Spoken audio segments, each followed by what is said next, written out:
Hello everybody, welcome back to Off Meta Musings. Today, the amazing thing has happened. We go into Warhammer Community's website here, we look at Warcry, see the FAQ's been updated 31st of the 1st, 2023, and it's typical. I go out walking with the dog, and I come back, and Games Workshop releases a thing. This is the first time I'm looking at this. Let's check it out. Let's see what's been changed. Let's go for it. So we have Warcry rules, updates, and designers' commentaries, January 2023. As normal, changes are made in purple, which is fine. So let's start. Page 68, attack actions. Change the last paragraph 1 of pick a weapon and target to read. Lastly, missile attack actions C right cannot target an enemy fighter that's within 1 inch of another fighter unless both of the following are true. The attack action has no minimum range, and the attacker is within 3 inches of that enemy fighter. So effectively what this is saying that is if your attack action has no minimum range and you're within 3 inches, so you're effectively in melee range, let's call it, you're allowed to shoot your ranged attacks in combat even if there is another friendly fighter within 1 inch. This is a change to the rules that as they were previously. You weren't allowed to do that. So I think that'll open up plays for things like blowpipes, for example, the Hunters of Warcry blowpipes. They'll have no minimum range, but they've got a maximum range, but they have no melee profile. So previously, if you could tie them up with a fighter, other blowpipes wouldn't be able to shoot at you, even if they were both in melee range. So I think this is a positive step. I know the Skaven players were complaining a lot about this, specifically with their warpfire throwers not being able to fire those in combat. So that's very very good for them. Okay, page 70, abilities. Add the following sections. So this is fine. Raised fighters. Some abilities return fighters that have been taken down to the battlefield. This ability may specify the fighter has a number of damage points allocated to it, or that you remove some or all damage. So we're talking about specifically Soulblight Gravelords, and we're talking about Nighthorn. The following rules apply to raised fighters. Raised fighters cannot be activated or use abilities or make reactions in the combat phase in which they're set up. Raised fighters can't use heroic traits or artifacts and cannot spend levels or gain levels of Renown, so this is for narrative play. Raised fighters are not affected by abilities that affected them when they were taken down. Okay. While they're on the battlefield, raised fighters are not considered to have been taken down. After the battle, raised fighters are considered to have been taken down in that battle. So this is huge. So as raised fighters work at the moment pre this FAQ, effectively what happens is that you bring them back, and then as long as they hadn't activated yet in the round, they could activate, they can move normally, they could do whatever. But this is effectively saying that they can't do that. They're not allowed to do anything on the turn they're raised, which it's a very huge change. It will massively impact Soulblight Gravelords, and also will probably imp the usefulness of the Dreadblade Harrow in this case, because Dreadblade Harrow is kind of better than the Soulblight Gravelord Resurrection, that it can resurrect any fight. And it's also saying that raised fighters are considered to have been taken down in that battle. So for victory points purposes, if you killed them once, you have considered to have killed them, so you'll get the points for that. So that's very big. Maybe this will bring down Soulblight Gravelords a bit, but we'll see how that goes. Carrying treasure. Change the second paragraph to read, fighters cannot fly while carrying treasure. When a fighter picks up treasure during a move action, subtract 2 from their move characteristic to a minimum of 3 for the remainder of that move action, and they cannot fly for the remainder of that move action. If a fighter had moved further than that modified move characteristic before they picked up the treasure, the move action ends. If a fighter begins a move action carrying treasure, subtract 2 from their move characteristic for that move action. Okay, so this is closing the loophole in the previous wording, whereby what you could do, because you would pick up treasure during your move, the idea was you could move, pick up treasure as part of that move, still move and fly at maximum speed, and you wouldn't be affected by the treasure until your next move action. This is effectively closing that loophole. So now there's no more moving with a flying thing, picking up the treasure, flying away. You have to walk. So a lot of players have been calling for that because it was effectively a loophole in the rules. So that's good. That's a good change, if you ask me. Designer's commentary. Can I use Bladeborn fighters from the Tome of Champions or White Dwarf in Warcry? Yes. There we go. Okay, so this is giving legality to all of the Tome of Champions fighters. This is pretty big. A lot of players have been calling for this, and it's going to open up our list building a lot, if you ask me. This is fairly exciting. I'm going to have to take a look at my warbands, see what they got, see what I can add. Is the attacker red and the defender blue? No. The attacker and defender are determined before the battle plan is determined, once both players have picked their warbands. Okay, that's fine. That's just a clarification. Can a fighter stand on a platform if their base hangs over the edge of the platform? Yes, as long as the center of that fighter's base is on that platform. This is covered in the core rules, so there's no real change here. Can a platform stand on 2 platforms at once? Yes, as long as the center is on one of 2 platforms, that's fine. Some rules add or subtract from the damage points allocated to hits from an attack action. In case like this, does this apply to every hit and critical hit? No. Here we go. So this has been asked for a long time. What are hits? Are critical hits, or are they a separate thing? So they are clarifying now that hits and critical hits are completely different. Any rule that applies to one does not apply to the other unless it specifically says so.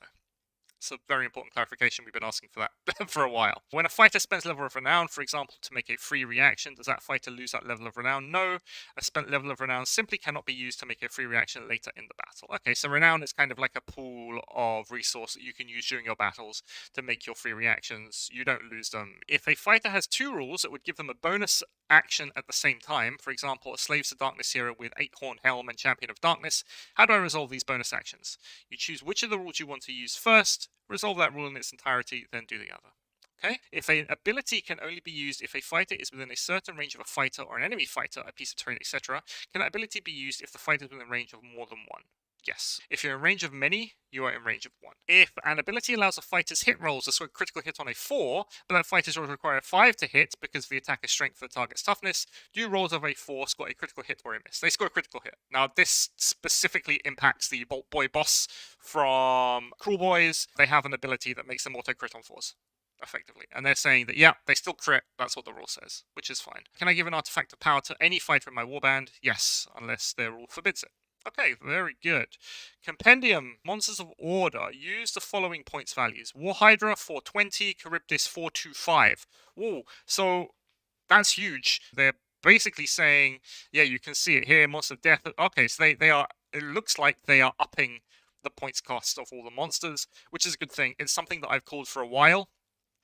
I've always said that I don't mind there to be strong units in the game as long as you pay the appropriate cost for them, either in list building or on just the amount of points you have to pay. And a 100-point increase, I think, is fair. I mean, monsters are very good. Cities of Sigmar. Change the Show No Mercy ability to be a quad rather than a triple. Okay. Tempest Eye hero ability. Change Swift as the Winds to read until the end of the battle round. Add half the value of this ability, rounding up to the move characteristic of friendly fighters when they make a move action that starts within 6 inches of this fighter. To the end of the battle round, add half. I think this is just a clarification on Swift of the Wind. I thought it did this already, but I guess it does so now. Monsters of Chaos use the following points value. 515 for the Chimera. Slaughter Brute. Gorgon, Cygor, yeah, there's an across-the-board increase in points cost here. 515 points for Chimera is going to use up more than half of your points. I was calling for something like this, like I said. I think it's appropriate. And yeah, we'll see if people still want to go into the Chimera boat after these changes. Disciples of Siege Demons, the Pyrocaster gets Fly, which is nice. Skaven, Lead from the Back changes. Aha, okay. So Lead from the Back previously would add half the value of the ability to the attacks characteristic of all the fighters. Now it's been brought more in line with all of the other abilities, so things like the Sloppity Bowel Piper has an ability that does this. There are several fighters in Warcry that can do this, but they basically only add 1 to the attacks characteristic of melee attack actions, which is fine. It like I said, brings it in line with everything. And Monsters of Death, Terrorgeist 500, Zombie Dragon 540, far more expensive. Soulblight Gravelords. Change summon undead minions to read. Pick a friendly fight with a Soulblight Gravelords faction rune mark and the minion rune mark that's been taken down. Set it up on a platform within 3 inches. If it's got the elite rune mark, so we're talking about Graveyard, I'm pretty sure. Graveguard here, I'm pretty sure. Remove a number of damage points allocated to that fighter equal to the value of this ability. Otherwise, it has no damage points. Okay, so effectively what they're saying is you can bring back Graveguard, but they're not going to have full wounds, which is perfectly fair, I think, combined with the raised changes that they made earlier on. Graveguard were too cheap, so you know, I think it's appropriate. And yeah, okay, so they didn't have the elite rune mark before, but they're adding the elite rune mark to a bunch of stuff. So the skeleton champions, the seneschal, and the various graveguards, which is fine. Monsters of Destruction get more expensive. Gloomspite Gits, where it says pick another friendly fighter, pick another friendly fighter. Okay, so Gloomspite Gits is basically saying that you can only now use their pseudo teleport ability to teleport Gloomspite Gits. So there's no more just moving anything along the battlefield, which is fine, I think. Madcap Destruction. The fighter can make a bonus move action up to double the value of the result. Fighters allocate the number of damage points. So this is, I'm pretty sure they're changing this to make it more in line with other abilities of its type. It's just like the cavalry. A lot of cavalry have this kind of ability. Iron Jaws. Change Duff Up the Big Thing to require the Brute rune mark instead of the Bulwark. Ard Boys. Remove the Bulwark rune mark. Okay. Stealth and Stone. So this is Hunters of Huanchi. Okay, oh god. Right, let's see. Add the following. The Jade Obelisk to the Grand Alliance Chaos and Hunters of Huanchi belong to Grand Alliance Order. That's fine. People were playing them like that anyway. Slippery. A fighter can make this reaction after they've been allocated damage points by a melee attack action. The fighter makes a bonus disengage action. Okay, so all they've done is they've changed disengage action to bonus disengage action, which functionally doesn't do anything, because it costs one action in order to make your reaction anyway, but I'm pretty sure that the difference between bonus disengage and normal disengage has some other kind of rules implications that have never really came up. And that's it. That is it, really. The long and the short of it, so the important things are this. The raised fighters, the across-the-board increase to monster points costs, that's going to hugely impact list building right there. I think is a positive step, like I said, but we'll see. The Soulblight Gravelord's Resurrection ability, specifically adding the elite rune mark to these fighters so that their Graveguard are not going to come up with full wounds, and on top of that, combined with the raised fighter rules, meaning they won't be able to do anything, I think that'll be enough of a kick to Soulblight Gravelords to really push them back, push them down. But like I said, time will